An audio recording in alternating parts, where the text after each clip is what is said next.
We are doing 20 values which are mentioned in 13th chapter of the Gita. And what is the connection between these 20 values and this morning classes, which is Brahma Sutta, which is telling you that you are what? That awareness, which is the cause of the whole universe, where everything collapses in that universe. So why do you need all these values? Right? So therefore, the connection is the following. Okay? Let's say there is a sun, and then there are 5 buckets of water. Okay? One bucket has clear water. The next bucket has maybe medium water, and the third bucket, let's say that's 3. Let's keep it to 3. Is a very kind of a polluted water. Right? Now, if you have to see the reflection of the sun, where will you be able to see the reflection of the sun? In the clear water. And in that middle water, it's how? You can see some, but not totally clearly. But if the third is highly polluted and all muddy, you can't see. Does the sun get affected? The sun is always clear. Okay? But what happens if you want to see the reflection of the sun through that, then you need to make that water what? Clear. Atma is already free. It doesn't need you and me to clean it up. But in order to understand that Atma, the only place where the knowledge takes place is where? In your mind. If your mind is all fuzzy, it's filled with billions of information and notions and worries and all that. Are you able to appreciate the nature of Atma? The words will not reach you.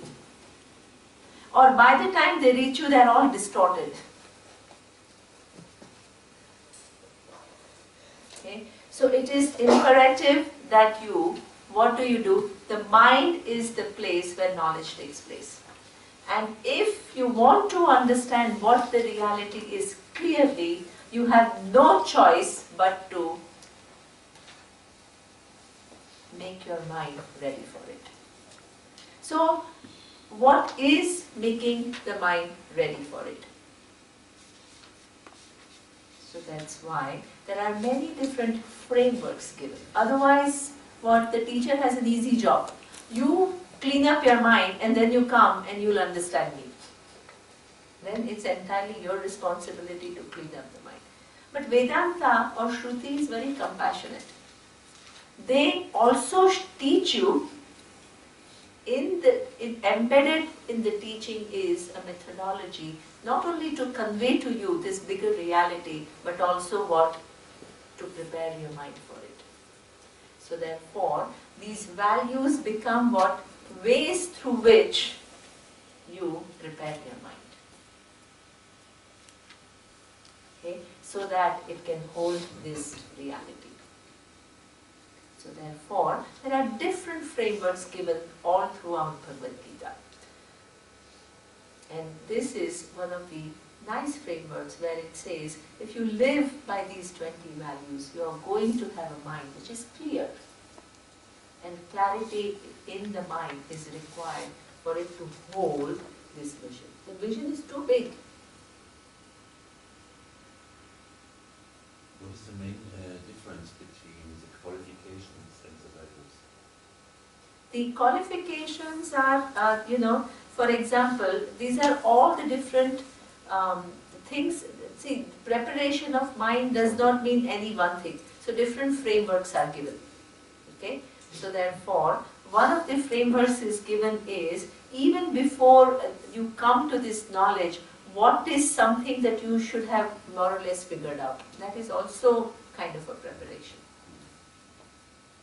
Okay? Now, even after having come to it, if you want to understand this, you cannot say, now I have come to it, Atma is free, and therefore I just want to, not do anything about it. Because even if you come to this knowledge, in order for you to get it, there is no guarantee. And who will get this knowledge when? There is no guarantee. So therefore, while listening to knowledge, you need to what? Along with it, you need to prepare your mind. The more you prepare your mind, your capacity to understand the words will become more. The more you understand, then what? The more you are going to have mastery over the mind. So you are going to start a virtuous cycle till the time that there is a total clarity. Right? It looks like a little bit similar, Atma Vidya as one of the values. And Sama Dharma is also preparation of the mind. Yeah, exactly. Everything is kind of, these are all different frameworks given, which are, as I told you, there are so many different frameworks which are given. One of the frameworks is what? Karma Yoga.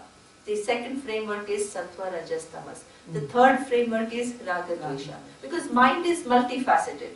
So that means to prepare the mind doesn't just mean one thing. It is multifaceted, so therefore different things are given. 20 values are given. Then also in Brahma Sutra, you talk about preparation. Who is the one who will even come to Vedanta thereafter? And in thereafter, all the different things that you must have little bit figured out before you can even come to Vedanta. So these are all preparations of the mind. They all refer to preparations of the mind. So the whole teaching of Vedanta can be divided into two parts. One is inquiry into my nature, inquiry into the nature of the cause of the universe, inquiry into the nature of who am I, okay? And the second part of Vedanta is self-growth, which what? Makes you a deserving recipient of this amazing knowledge. Okay? And both are part of the teaching. So you can't ignore one over the other. You need both. Right? So therefore, this living these values becomes very important. Now, there is no human being who is born with all the values. So that means there are some values that we all follow. If you had not followed values, you would not be here. Because even to come to Vedanta, you must have there is a natural selection. Yesterday, Namita was asking me, she says, are all the students of Swami Dayananda can teach equally well? And I said, no, there is a huge variation, like anybody. So they said, who actually overlooks who can teach, who's ready, who's not ready to teach and all that. So I said, that is left to a bigger, higher order. It's left to a bigger, higher order with the understanding that whoever is ready for whoever, that person will find that person.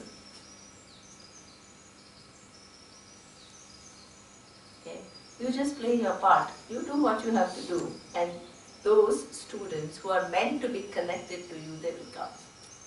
You don't worry about it. Right?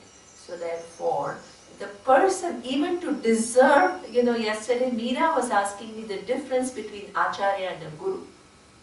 Acharya is somebody who may be equipped enough with the subject matter to shed some of your ignorance. But Guru is able to shed your ignorance totally.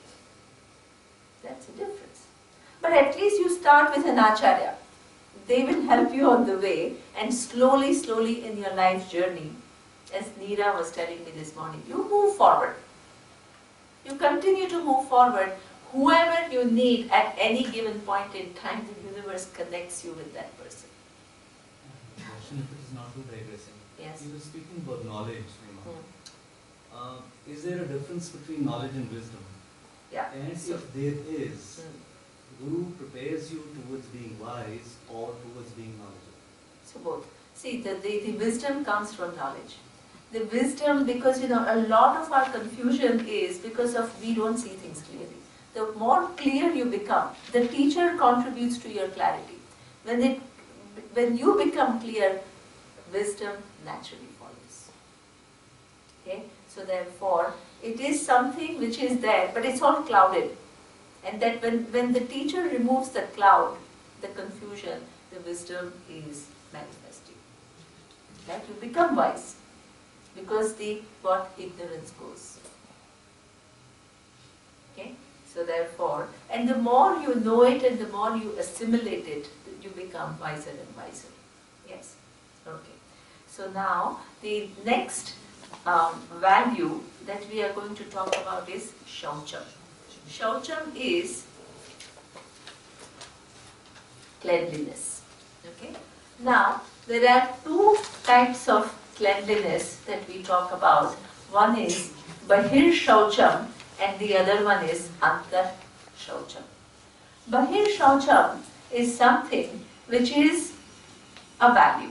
Okay? You have Narendra Modi starting a huge campaign of what? Swachha Bharat. Swachha Bharat is what? External cleanliness. Right? You need a clean environment. Why do you need a clean environment? The first thing is obviously for your health, right? Because if you have all kinds of, Surat had this whole big problem of plague. After that, what did they do? They cleaned up the whole city, right? Because the external dirt was causing body to be not healthy. And when the body is not healthy, you think that the mind can operate with its full efficiency? No. So actually, you need external cleanliness for even what? It's connected not only to your body, but it's also connected to your mind. There is even a subtler connection, which is just an anecdote. There is no big wisdom there, right? So just take it lightly. So when I was young, you know how every young child just throws things around, you don't clean up. So my grandmother, she wanted me to be what? A little bit more clean, right? More aware about cleanliness. So she didn't just tell me, hey, clean up things. How untidy everything is. You're just throwing your clothes here and you never dust anything, or she never told me that. She came up to me quietly and she told me, Neema, you know what? How we keep our external surrounding is a reflection of our mind. That little surrounding that you keep, if your mind is all confused,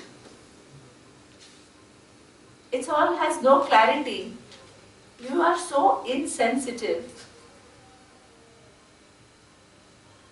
Anything, you are not mindful, you just dump things. Recently, somebody else told me that her son goes to piano lessons. And he's a very good player, but he's otherwise a child who is not careful. He'll just throw his, shoes there and he'll throw things there. So one day, his piano teacher told him that, you know what you're playing are all these amazing pieces from all these great artists. They are very subtle pieces. From Beethoven and from Mozart and from I don't know what, all these amazing artists who are playing this. In order to play them, you need what kind of mind? Clear. You need a clear, subtle mind. This is if you're not even careful and you're throwing around things. You'll maybe mechanically follow, will you be able to do justice to this amazing piece of music? Which is there. Okay. So that means everything starts with what? You want to think about Brahman. At least first learn to keep what? Your environment clean. What is the connection? There is no direct connection, please understand, but there is a connection. The connection is through where? Mind. Through your mind. the subtler your mind is, more mindful your mind is.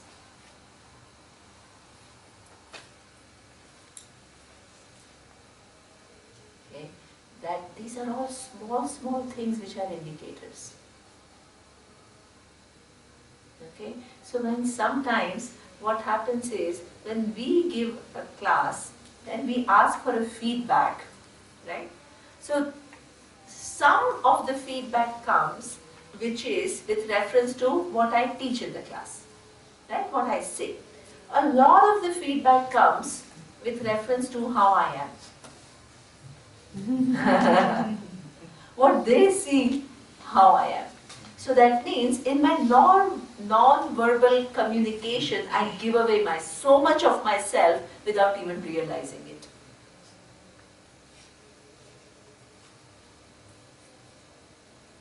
So that means if anybody doesn't walk the talk or live the vision, the spectator is very what? Intuitive and very clever. Right? So that means if you're not an integrated person, if somebody is a little sensitive, they can see through you. And this is why a lot of times parents tell me, right? You tell a child to do something, but if you're not following it, the child is never going to do it. Because you keep on telling the child, and the child is so clever they see, but you behave contrary to what you are saying.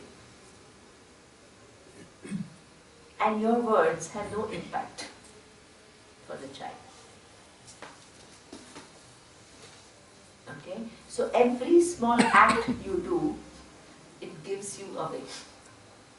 A lot of it is unconscious, but actually it gives you away. What you say, how you behave, your attitudes, they're all at times non-verbal.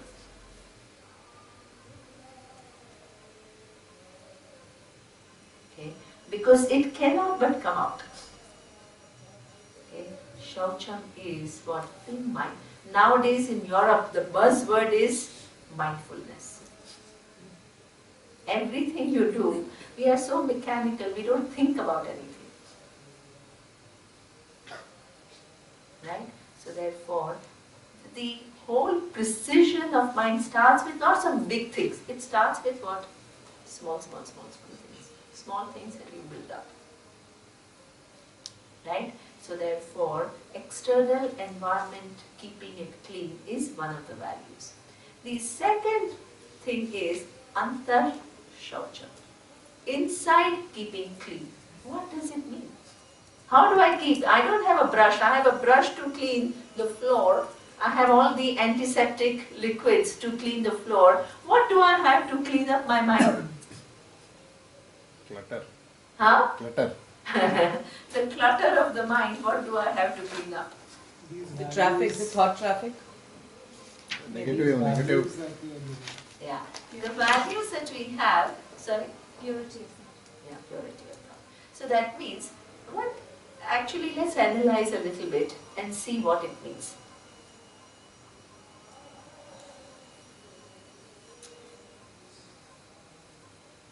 The clutter is a nice word because you know that clutter means it's not clean. What is a clutter? A clutter is actually what we hold on to a few thoughts and we repeat the same thoughts over and over again in our mind like a tape. If our mind is preoccupied with same thoughts again and again and again, how much of it is available freshly to look into things? Not much. So you have to find a way to do what? Unclutter it. And unclutter it in the sense, if you really think about it, right, what occupies the mind is some situations. Some situations which you play in your mind again and again and again. And those situations don't just come as situations, they come with whom? People. Because situations are never away from people. So that means when you are holding on to situations, you are in effect holding on to some people. And those people rule your mental life.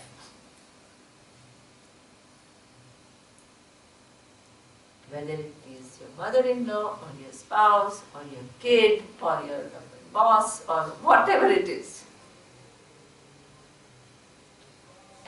They occupy what? How much, what percentage of your time? 90%. 90% of your time. You find some respite when what? When you're exercising, jogging. When you're doing exercise or you're going to work or when you're a little bit occupied, you divert. After that what? Again it starts. Right? So now this mind is full. Nothing else can enter. So you have to find a way to get all these people that you're holding on to, what? Out of your mind. Out of your system. You can't totally eliminate, please understand, you can't eliminate the memories of events, you can't forget people, please understand. You get them out of your mind is like an advice, because how will you eliminate people who are significant in your life? You will not be able to, because the mind is programmed with memory. Mind is programmed in a certain way, but you can do one thing. What you can do is what? Unload, you can't forget the people, but you can unload what? The story that you are telling again and again and again about those people from your mind. So therefore, there is one thing which is unloading, which is what? Bahyan sparshan bahir krutva. Beautiful Sanskrit. Okay? Keep the external people external. What does it mean? That the external person is disturbing me because what? The external person is The mind. Occupying my mind. If that person is doing something, it may be a fact, please understand. That person maybe genuinely has a problem, okay? But that you carry it in your mind and you keep on saying the same thing without finding intelligent solutions to come out of it, whose problem it becomes? Yours. The anger could be other person's problem. Depression could be somebody else's problem. Violence can be somebody else's problem. But your baggage that you are carrying, right, and holding on to it is whose problem it becomes. That person's problem becomes what? No problem. Your problem, because it occupies so much of your mental time and space that it is not available for anything else. Not only it's not available for anything else, but that brings about what? If you're continuously playing a tape of an unpleasant thing, it brings about misery. So not only your time is not available to what? Do something else creative, but that what occupies your mind is what bringing you misery. So you have set yourself up in a situation where you've told yourself a story that you are a victim or the pain, tremendous pain that you're carrying within you and you're just not letting go. Okay? So therefore, how do you do that? How do you slowly? First of all, nobody from one day to the next day decide to get people out of their mind. Nobody can do it. Why? Because this memory is something that we are stuck with. You're not going to be able to eliminate like that. You have to what? Find intelligent ways to release yourself from it. One important method that Vedanta teaches is, because some of it, what that person is, may be the truth, But how that person is, some of it can be what? Story building. Your own story. Some of it may be true. Right? So therefore, there is a technique which is what we call Pratipaksha Bhavana. One of the techniques. None of these techniques guarantee, but they are all helps. Pratipaksha Bhavana is whenever you feel that this person is like that.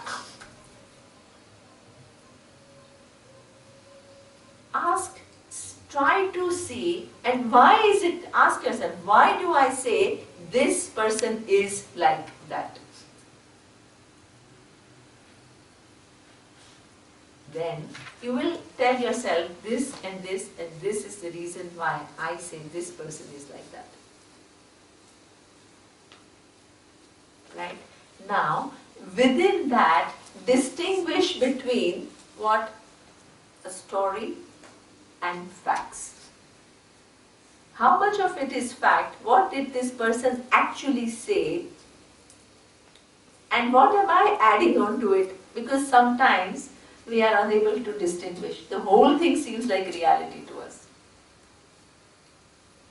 Then, Pratipaksha Bhavana means try to see the situation from the other person's point of view.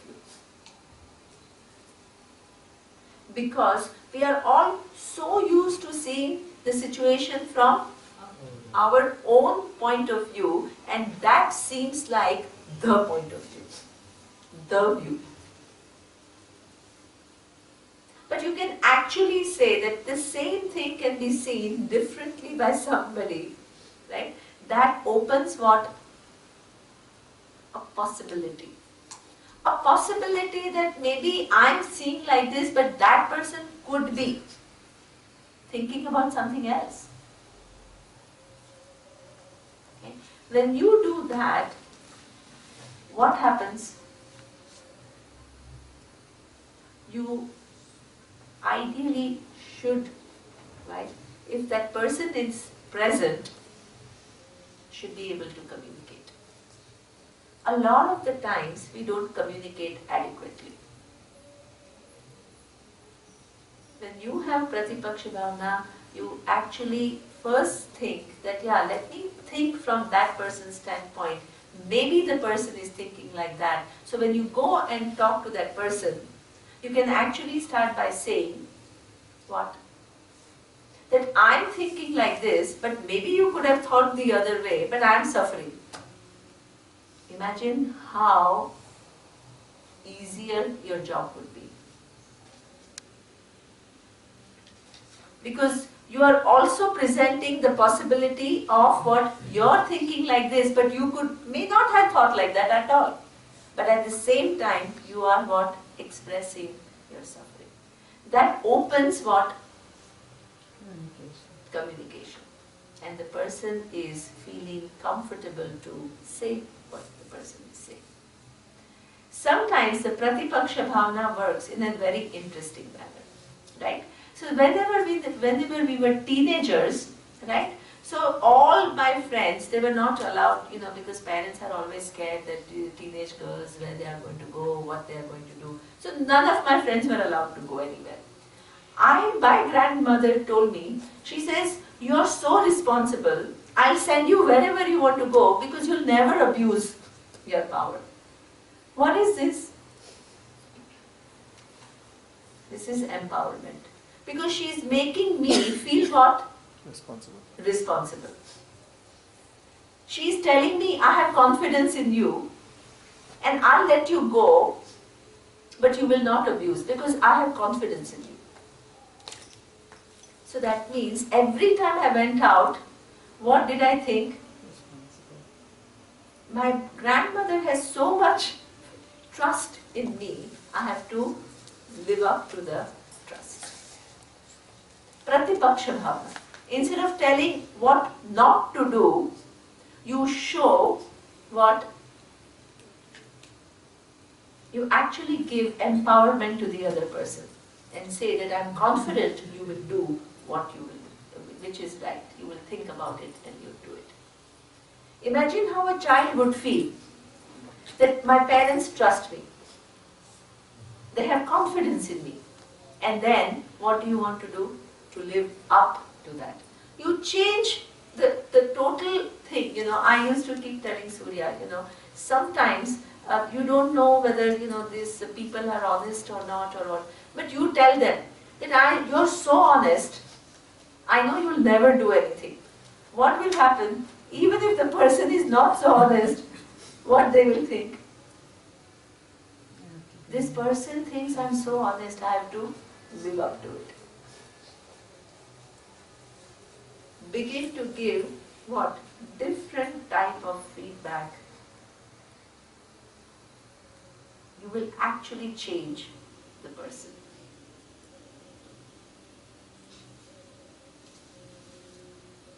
Unless the person is totally damaged. But you know what I'm saying is that the whole approach can be different.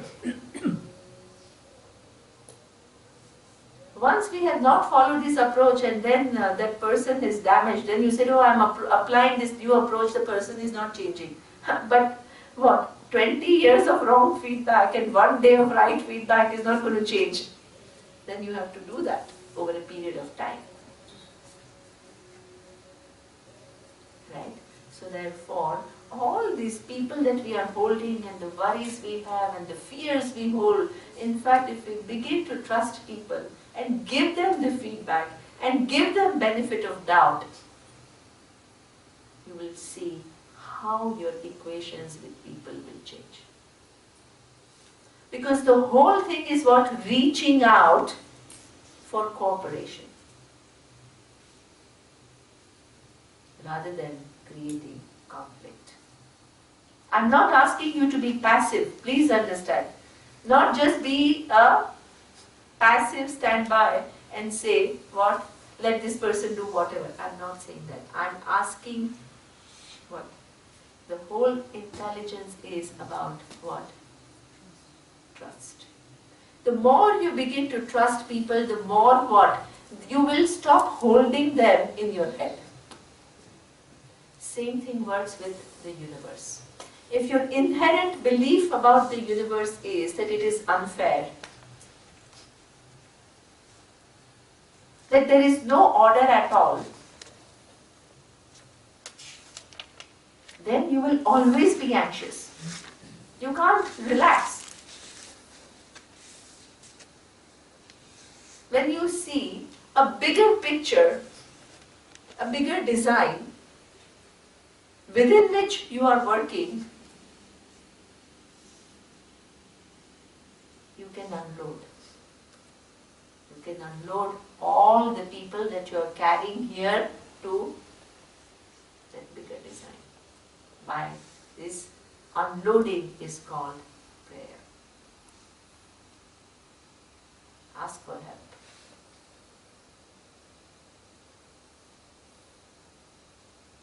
Pray for the other person too. Right? The person that has hurt you, imagine you understand that the person is helplessly doing it.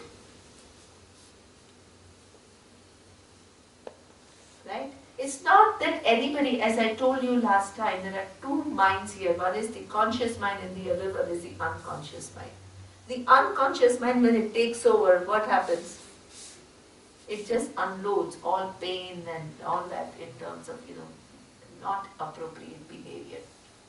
Now when you see that that person itself is helpless,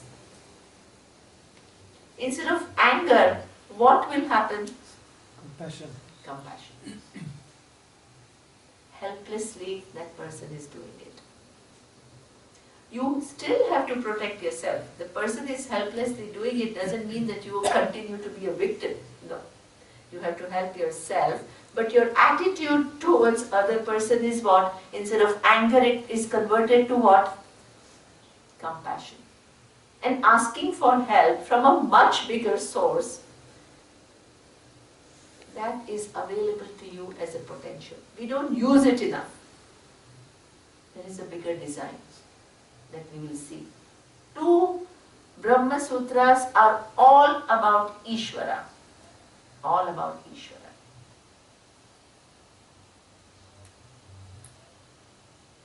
Brahman in form of Ishvara. We'll see that tomorrow.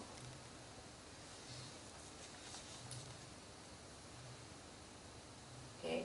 You unload all the people in that one source. Ask for help. Ask for you to have clarity as to how to deal with them, and also ask for their help so that they come out of that confusion.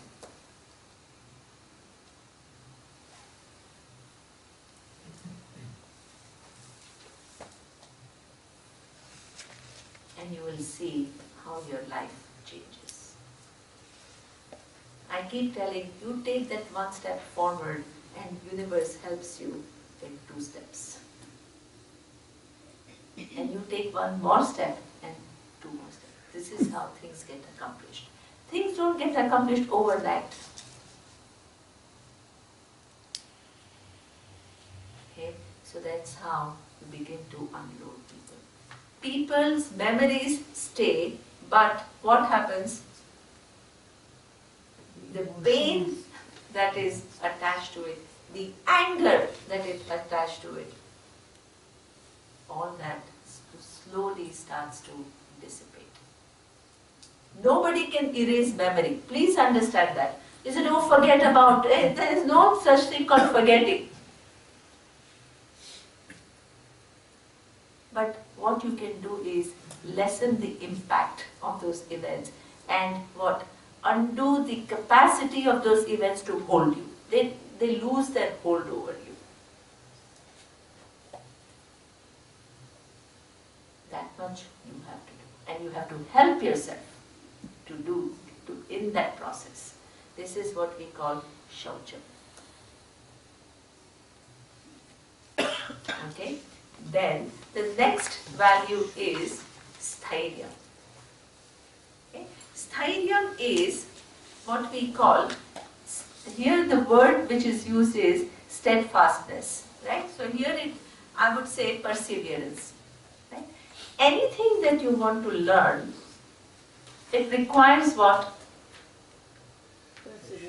It requires perseverance, it requires time, it requires effort, it requires what? You staying with it. So therefore, many people who come to us, right, who visit, this enlightenment, so we never use the word enlightenment or anything, right? So this enlightenment, all these rishis got sitting under the tree. So why do we have to come and study all this? Why can't we also just go and sit under a tree?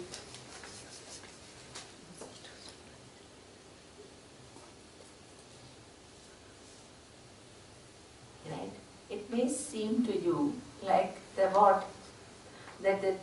person who was sitting under a tree was just idle doing nothing.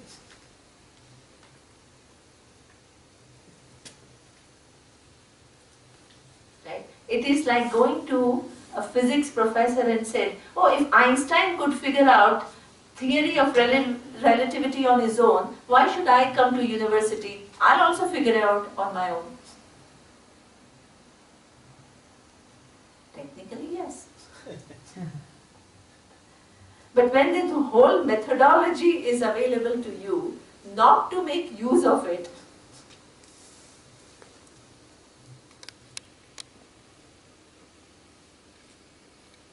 is foolishness. You have to help yourself. It's available. This amazing knowledge is available. Right?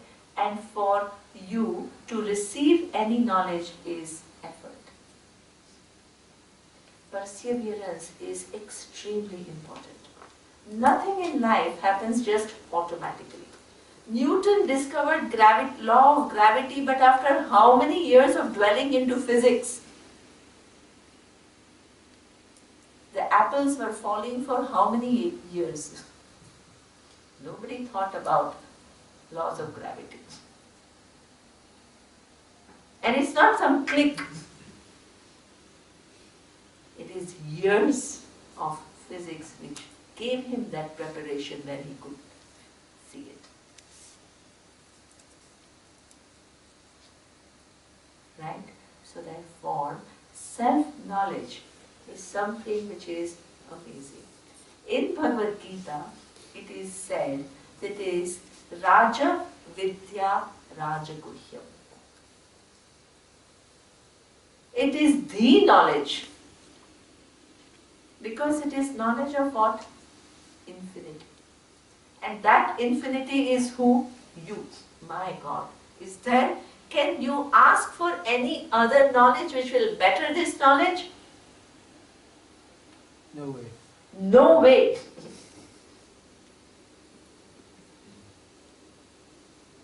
So it is Rajavidya. But it is Rajaguhya. It is king of all secrets. Why is it king of all secrets? Because every other secret is a secret till you tell it. Once you tell it, it is no longer a secret.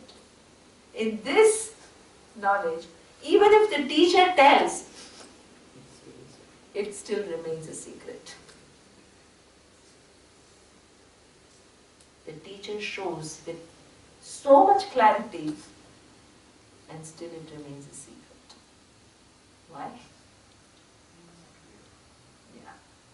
Because there is a whole big process of removing your own confusions. So what you hear is you hear. What the other is saying is not heard by you. Exactly. Lovely. What you hear is what you hear.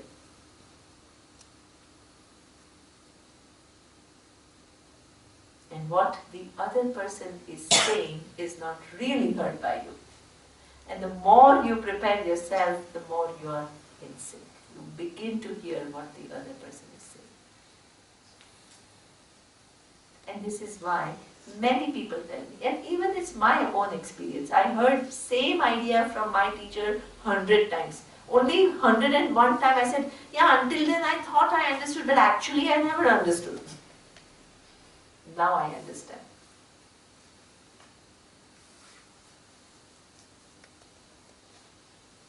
Okay. The knowledge has its own what? It takes its own time to seep in and you gain what? That assimilation.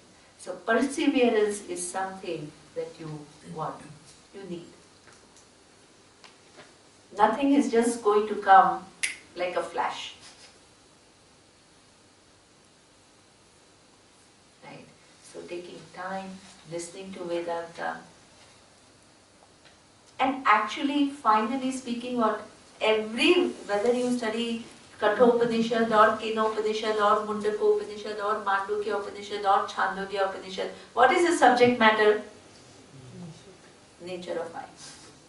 Ishvara. That's the only subject matter. You can't say, oh, I've done it all in one Upanishad. So therefore, what? Oh, I've seen it all.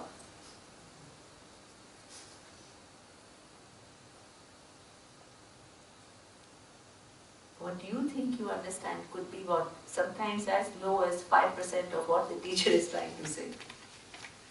So you have to expose yourself again and again and again and see all the nuances till you get it. Till the entire vision, there is a whatever is in the mind of the Shastra is transferred exactly in your mind through a teacher, then it is called complete. Without any addition, without any subtraction. Right? That requires perseverance. So, stairyam. And the next value is Atma Vidigraha, mastery over the mind. What does mastery over the mind mean?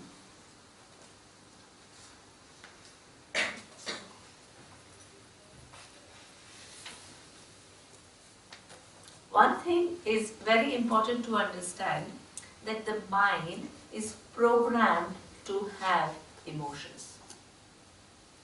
Every different type of emotion, whether it is fear, or it is sadness, or it is every range of emotion, the mind is programmed to feel. Nobody can totally eliminate these emotions. So therefore, any attempt to totally eliminate is never going to be successful. That also you must recognize. But what you can do is release yourself from the hold of that emotion. That you can do. That is called mastery.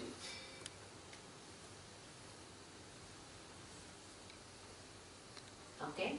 So therefore, let's take the emotion of fear this time. Last time I took it as anger, right? And this time, let's take one emotion of fear. So, one thing that you must recognize is nobody can totally eliminate fear. And nobody should eliminate fear either. Why? Because there is something which is what we call instinct of survival.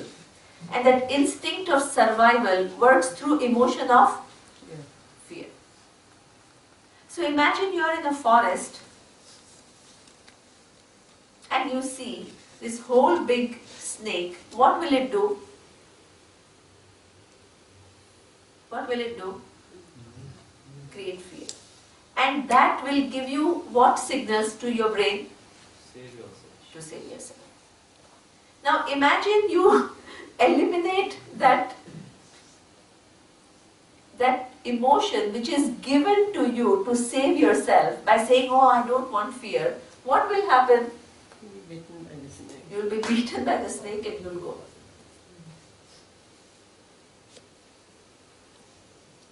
So it's given to you. Don't call it, please don't label it as a negative emotion or a bad emotion.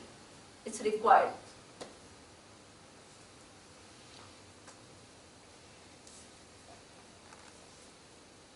Okay. But if it is required, then what? Do you mean to say then let me just live with all kinds of fears? No.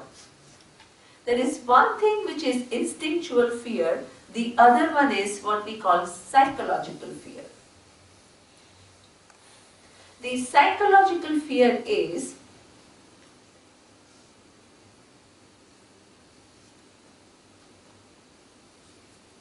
typical, okay? That, let's say, your child is today not studying. Imaginary fears. Exactly. And it's not studying, and you are saying, oh, if my child is not studying, he's not going to get into college. When he doesn't get into college, then he will not have a job. When he doesn't have a job, his whole future is spoiled. What is this fear? What is the fact? The child is not studying right now. And what is the story that you have built? 20 years from now, his future, what it is going to be, you have got it all ready. And then you have fear of what? Non-existent things.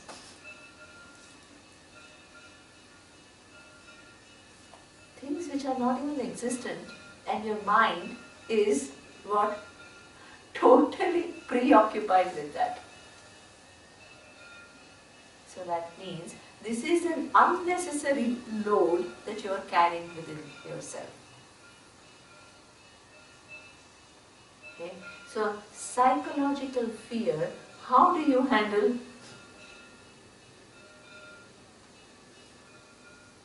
Right perspective. Absolutely. Distinguish what? Facts from stories. And this is something, sometimes even the knowledge of Gita can become a source of your creating a story. I'll give you an example. We were invited for a talk somewhere on relationships. And one of the participants, she tells me, she says, I have 3 children and one of the child that I have is feeling that I don't love him. Right? So she says, I've tried whatever I can to correct this vision, but the child cannot get rid of this feeling that my mom doesn't love me. So then she says, so is it all then karma? Because I've tried my best and now the child is not changing. So now dump it on what? Karma. Something I did in the past. Yeah, something I did in the past or something he did in the past because of which he is suffering. Is this an accurate story? No. Why? This is a build-up towards your own defense. Excellent. This is not an accurate story because what is a fact in this story? This boy is feeling unloved. This is a fact. Yeah. The boy is feeling unloved right now is a fact. You have tried some methods that you have within your disposal is a fact. Right? That it has not succeeded in child feeling any better is a fact. Okay? But when you say, therefore, the person is stuck with this feeling from now on, and I'm not going to try anymore some innovative ways to make him feel better because it is what? Now it's all his karma. This is your distortion. You can tell, what can you tell? What is a healthy thing that you can tell? Let me find some innovative ways, some other methods to make him feel better. And if there are some past causes which are making him feel like that, then the new ways that I have created will make him feel what? Better some other time in the future. Life is a continuum. Things are not standstill.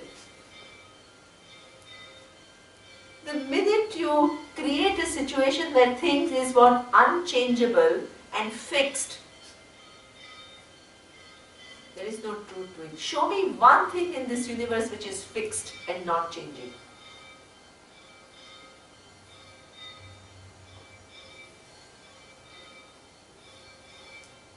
Okay? So therefore, if you begin to say, let me find creative ways, then how will you change from that helplessness to what? Finding creative solutions. The minute you get engaged in finding creative solutions, what will happen? And the child will also begin to respond. Maybe not tomorrow, maybe not 1 year from now, but it will take its own time. Okay? So therefore, these fears, that the fear is what? The child will never change, the child is stuck with this feeling of unloved, feeling unloved. I have fear of being a failure, a mother who is a failure. So these are all these fears that I carry within myself, and I use what? Some little knowledge that I have gained from Gita to blame it all on karma.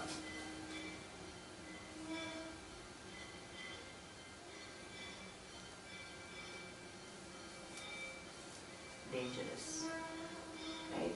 So that means that psychological fear is something you first understand is your creation.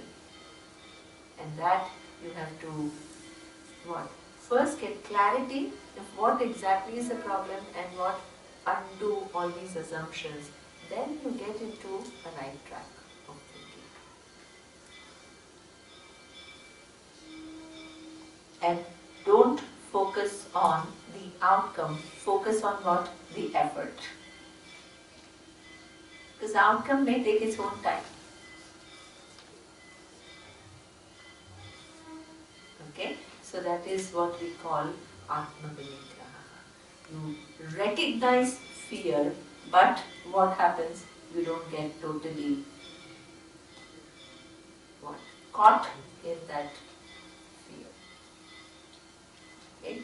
Our teacher used to say one more thing, and then I will move to the next thing. Our teacher used to say, the only way to get rid of fear is to welcome it. He says we have so much fear of feeling fear. We are afraid of what? The emotion fear. So when the emotion fear comes, you may go into what? You don't want to feel it, you deny it. When you deny its expression, this is called suppression. The more you suppress something, the more it rules you. If you are afraid of fear, fear will take over your existence. But if you say, let fear come, and what, like every other emotion, how long will it last? Every emotion, every thought in your mind, how long does it last? Few seconds. Few seconds. Let that thought of fear come and go. If you don't, what?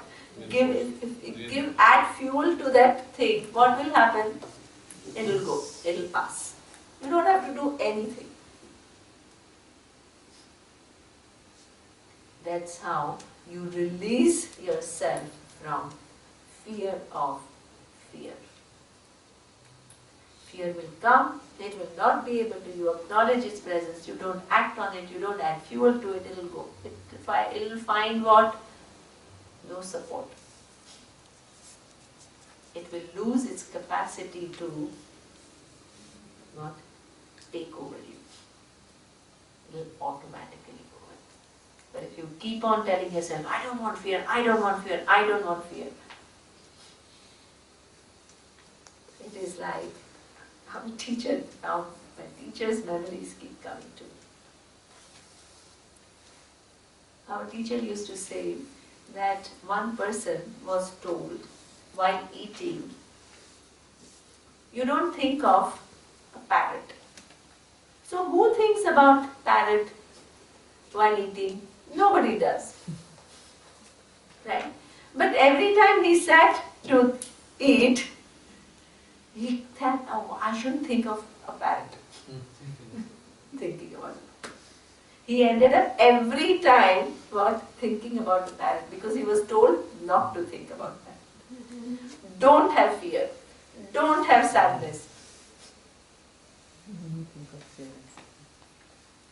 That means you try everything that you can to avoid it. The more you try to avoid it, the more you have hold of it. You don't find yourself free from it. Welcome every emotion. Namaha. Surya's meditation in the morning. Namaha. Be gentle with yourself. Don't be self-judgmental. Oh, I have all these negative emotions. I have all, first of all, emotions which are just emotions, I have labeled them negative. Then I am calling them negative, then I am afraid of feeling them, then I am shoving them aside.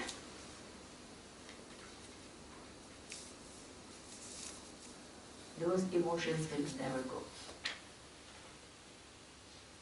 If you accept them, but don't get what? Don't add your huge story along with them. They will what? Just go away. Undo your story. All the emotions will lose their hold over you. Adhyatma Vidya. Okay? Now, the next one is Indriyateshu Vairagyam, that we will see tomorrow.